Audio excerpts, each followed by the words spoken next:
Thank you for watching this presentation. My name is Luis Silva. I am an American government teacher, and today we're looking at becoming a United States citizen. We are going to be reviewing Form N-400, which is the application for naturalization or the application to become a United States citizen. We are going to be looking at the general instructions, general requirements, that will get you ready to submit your application. Do not forget to subscribe to this channel to get more updates. Let's move on. Before filing any application, you must make sure you are submitting the correct version of the N-400 application. Now, in order for you to download the correct version, you need to go to the following link, and this is where you will get to the application, fill it out, and submit it. Remember that this form is free. If anybody tries to sell it to you, please do not purchase it because you can actually get it for free from the USCIS, U.S. Citizenship and Immigration Services website. But let's take a look at the application so that you get a feel as to what you need to have in order to fill this application properly and become a United States citizen.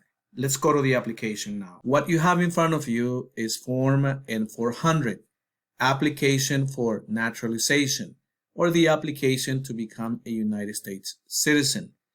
I'm going to quickly go over some of the parts that you need to answer in order to get you ready to fill out the application and become a United States citizen. First of all, make sure that you use black ink in order to fill out this application, and make sure that you read all the directions and also review all the information that I'm giving you in order to fill this form correctly. Part 1 is basically information about your eligibility. Immigration wants to know if you are qualified, if you are eligible to become a United States citizen. So you must carefully read all the options that you have here for Part 1 in order to determine if you qualify to become a United States citizen. Part number 2 is what we have right now. This is basically information about you. It's asking your name and all of the information that has to do with you.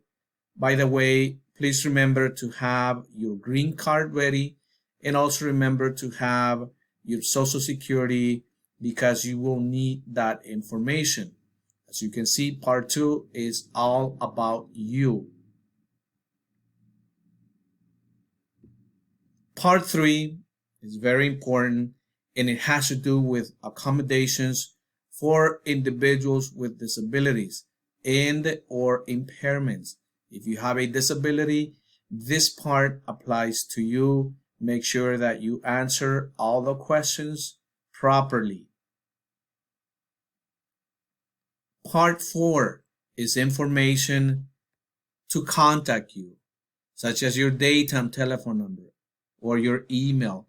Make sure that you provide a phone number that's reliable. Make sure that you provide an email that you check often. Don't provide an email that you rarely go into or that you have forgotten your password, username. Make sure that you provide a reliable email.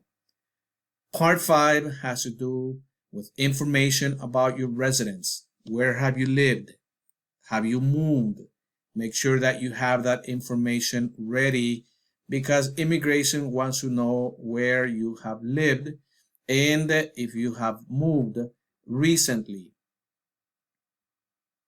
Part number 6 is information about your parents. Once again, make sure that you have all information ready so that you can properly fill out this application. Immigration wants to know about your parents, your mom, your dad. Part number 7 is biographic information. Make sure that you fill out this part correctly. Make sure that you take your time. Do not be rushing through this application because you may make a mistake and obviously submit the incorrect information. So make sure that you take your time. This way you have all the correct information in the application. Part number 9 has to do with time outside the United States. Have you visited other places? Have you visited other countries? And if you have done so, where have you been to and for how long? So make sure that you have this information ready. Part number 10 is information about your marital history.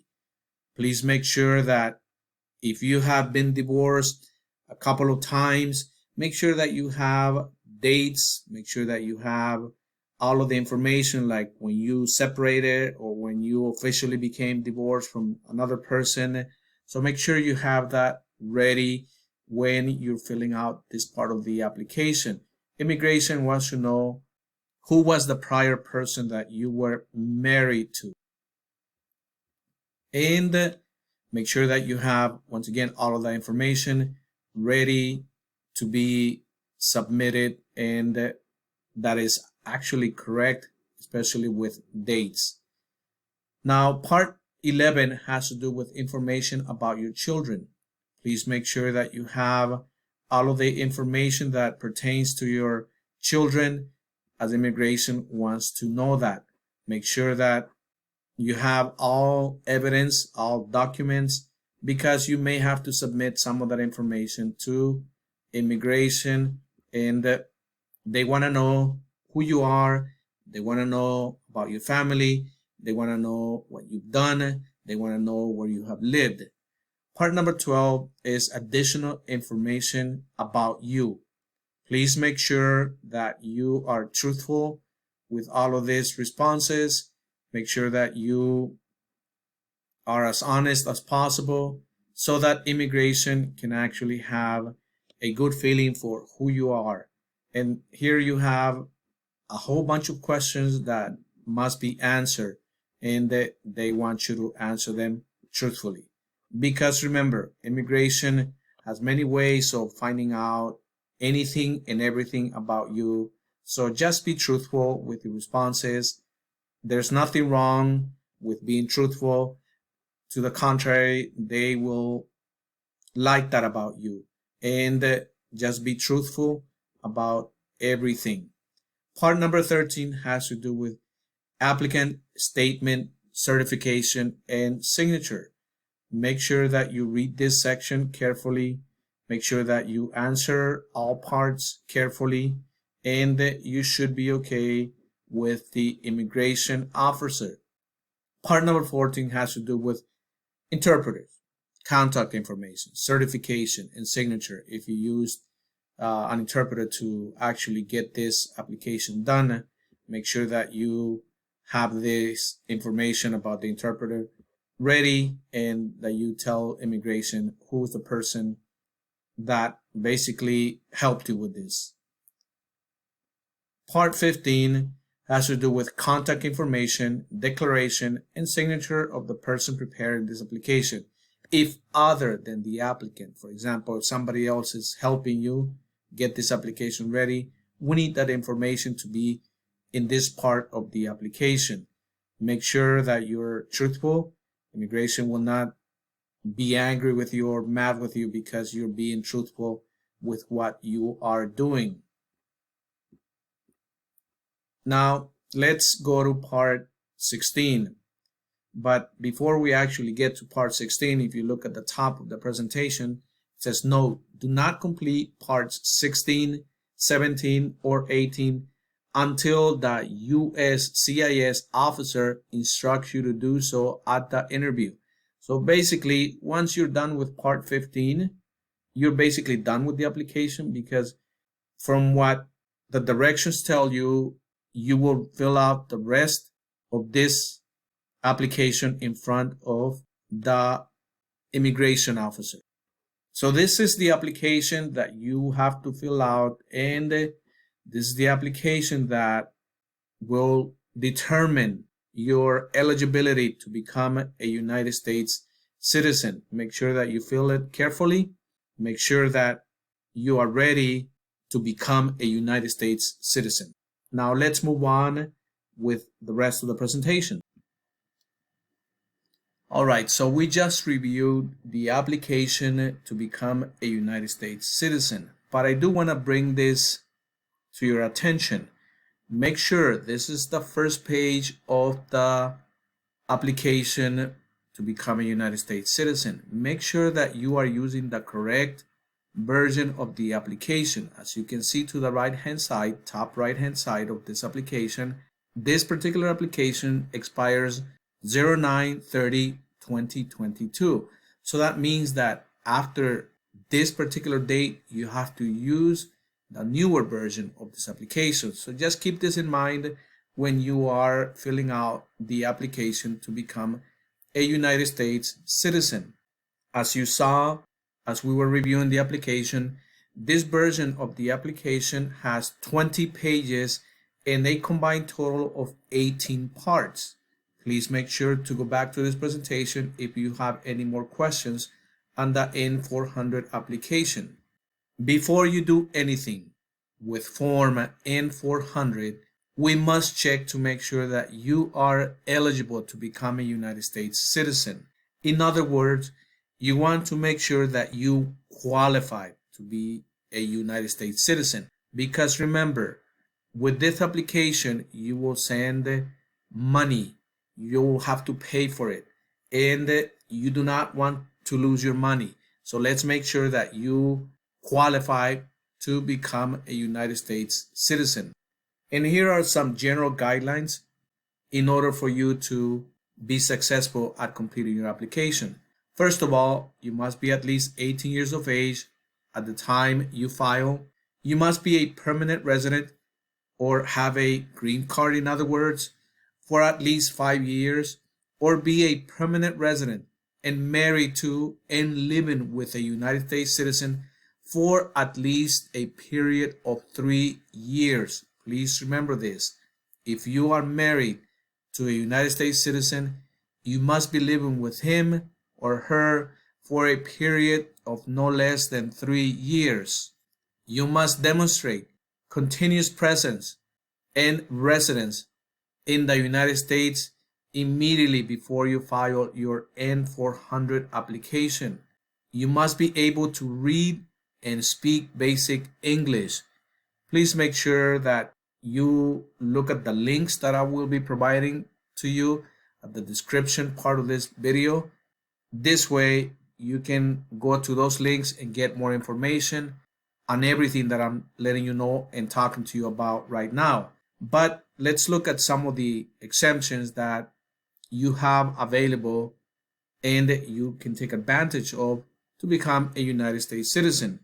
You must also pass the civics test that has 128 questions. You will be tested on 20 questions and must get 12 or more answers correct. I will also be giving you links so that you can go and study those 128 questions. These are 2 videos that I have for you. 2021 new U.S. citizenship test, 128 official questions and answers. You have the links in front of you, and I will also be providing those links at the end of this presentation and also on the description part of this video. Here are some of the accommodations. You have at the bottom of this presentation the link to this particular page on the U.S. Citizenship and Immigration Services website. And as you can see here, there are certain exceptions and accommodations when you go to the interview to become a United States citizen. First of all, some of those exceptions and accommodations include the English language exceptions, medical disability exceptions to English and civics, continuous residence exceptions, disability accommodations, among other things. Please look at the links that I will be providing so that you can closely review the exceptions that are being given to you. One of the most common exceptions that is given to individuals that are applying is the English language exceptions. You are exempt from the English language requirement but are still required to take the civics test if you are age 50 or older at the time of filing for naturalization and also have lived as a permanent resident with a green card in the United States for 20 years. This is commonly referred to as the 50-20 exception. If you are 55 years or older at the time of filing for naturalization and have lived as a permanent resident in the United States for 15 years, you also get an exception. This is referred to as the 55-15 exception. By the way, you're more than welcome to read everything that has to do with the English language exceptions. But as you can see, you have different options, different opportunities that are given to you in order to become a United States citizen. Like I have mentioned to you before, when filling out your application, please make sure that you print clearly using black ink.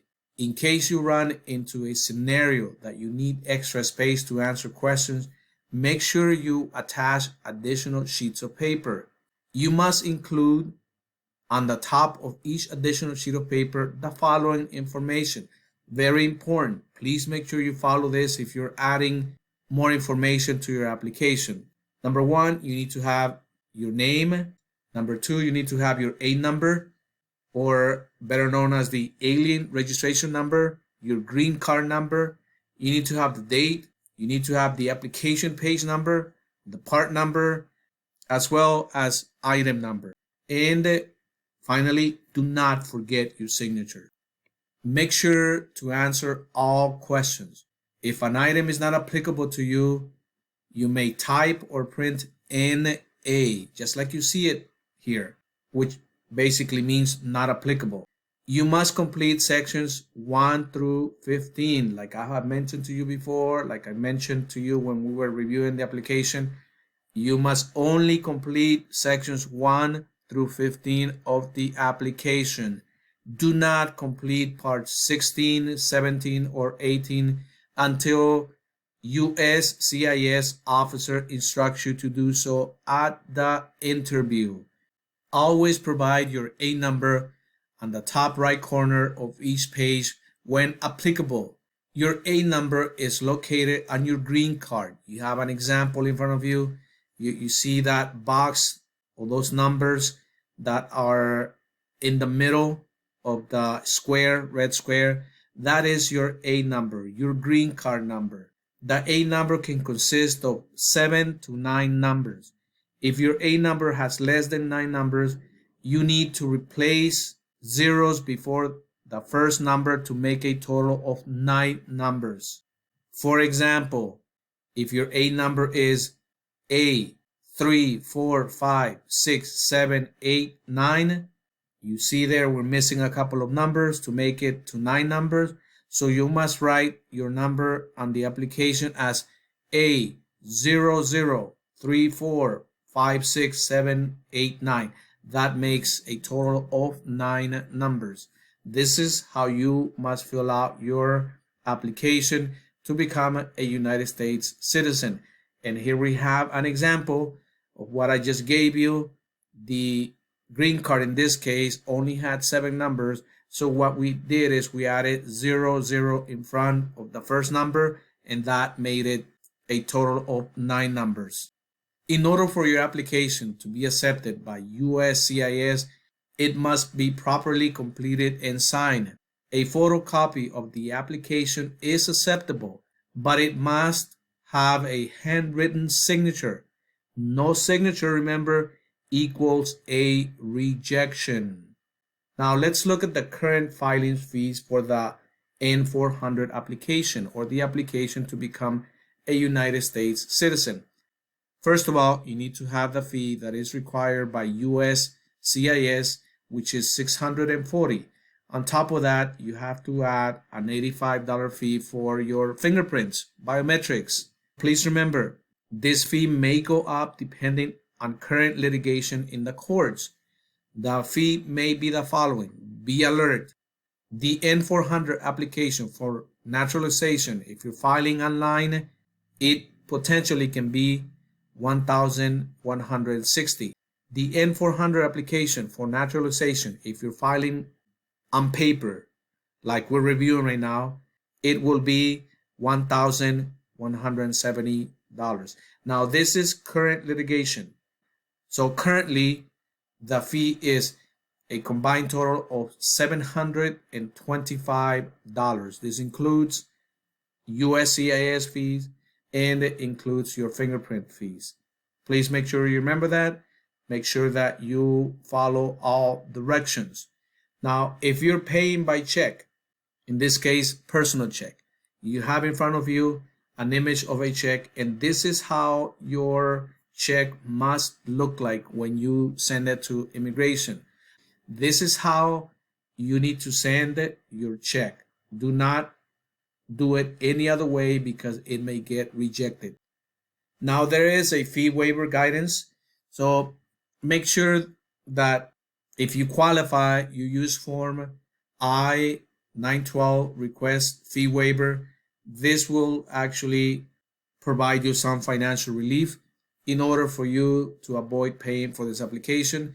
Once again, the form is I-912 request fee waiver. And here you have a link to actually get to the form that you have to fill out to request this fee waiver. Also, this link will be given to you on the description part of this video. Early filing. You are allowed to file Form N400 90 days before you complete your permanent resident requirement. You may use the early filing calculator to help you file your Form N400 with USCIS no more than 90 days prior to your permanent resident anniversary date. USCIS will deny your N400 application if you file more than 90 days prior to your anniversary date.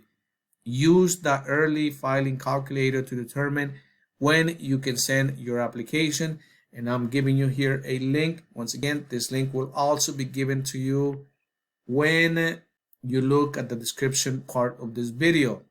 Generally, you have two options for filing your N400 application.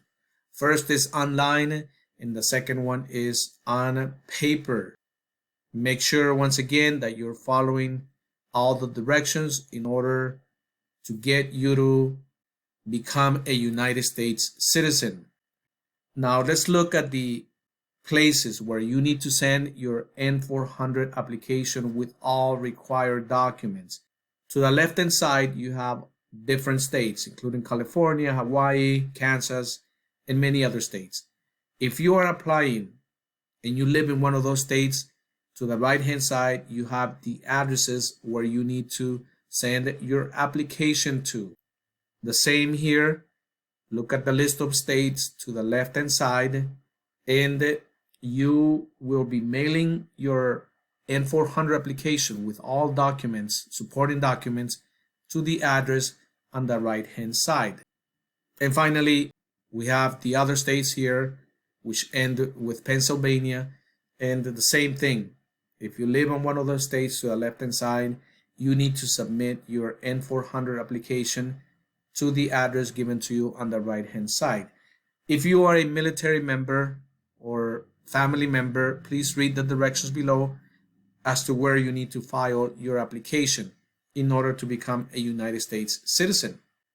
Now let's look at the evidence. Document checklist. All required evidence and supporting documents must be submitted with your application at the time of filing. That may include a copy of your green card. That may include a copy of divorce papers. That may include a copy of your son or daughter or children's birth certificates. Immigration will ask you to submit those documents. Make sure that you look at the link below, which I will provide to you in the description part of this video, and make sure that you are submitting all the documents that you're being asked to do so. It is very important for you to do this. If you do not submit your documents as per the guidelines, your application process may be rejected or may be delayed. So make sure that you're following through on that. Biometric appointment. After you file your application, USCIS will schedule your biometric service appointment at a local support center or ASC to provide your fingerprints, photograph, and also your signatures. Your appointment notice is known as Form I-797C, Notice of Action, will include the date, time, and location for your ASC appointment. If you fail to attend this appointment, your application may be denied or may be delayed. The biometrics you provide during your ASC appointment allows USCIS to confirm your identity and run required backgrounds and security checks. Do not forget your appointment notice and valid ID when you go to your appointment, because they will ask you, once you go to the center where you're taking your fingerprints, they will ask you for your appointment. Do not forget it. Here is a copy of the Form I-797C, and this is how it should look like. You see there, you have, first of all, like your name, your date, your case number, and obviously where you need to go to in order to get your biometrics or fingerprints done. Make sure you follow through with this letter. Also, as a reminder, any document copies, unless specifically required, a legible photocopy may be submitted. Original documents may remain part of the record and will not be automatically returned to you. So make sure that if you're asked to submit documents, unless immigration tells you you must submit the original document, do not submit the original document, but instead make sure you send copies of those documents. In terms of translation, documents submitted with information in a foreign language need to be accompanied by a full English language translation. The translator must certify that the English language translation is complete and accurate, and that he or she is competent to translate from the foreign language into English. This is very important because sometimes you may have a marriage certificate from another country. Sometimes you may have a birth certificate from another country. Make sure that you Google search and find out who can translate this document, and make sure that that person is certified to translate, because you will be required to submit a translation with your original or your copy of the document. And here are some of the important links that we have been reviewing.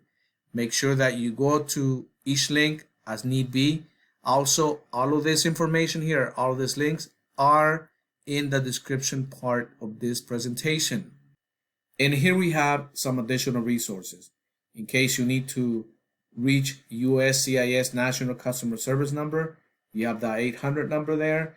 You also have the outside US phone number. You also have the USCIS Contact Center. You have here also the legal help link, which can get you to help you with filling out your application if need be. Also, for more directions on naturalization eligibility, please visit the following link. Once again, this link is being given to you on the resource part of this page. Now, we have come to the end of the general instructions on completing the N400 application for naturalization. Please make sure to subscribe to this channel, as I will be bringing you updates as soon as they come out from immigration. And next, we are going to be reviewing in more details the N400 application. I will see you in the next presentation.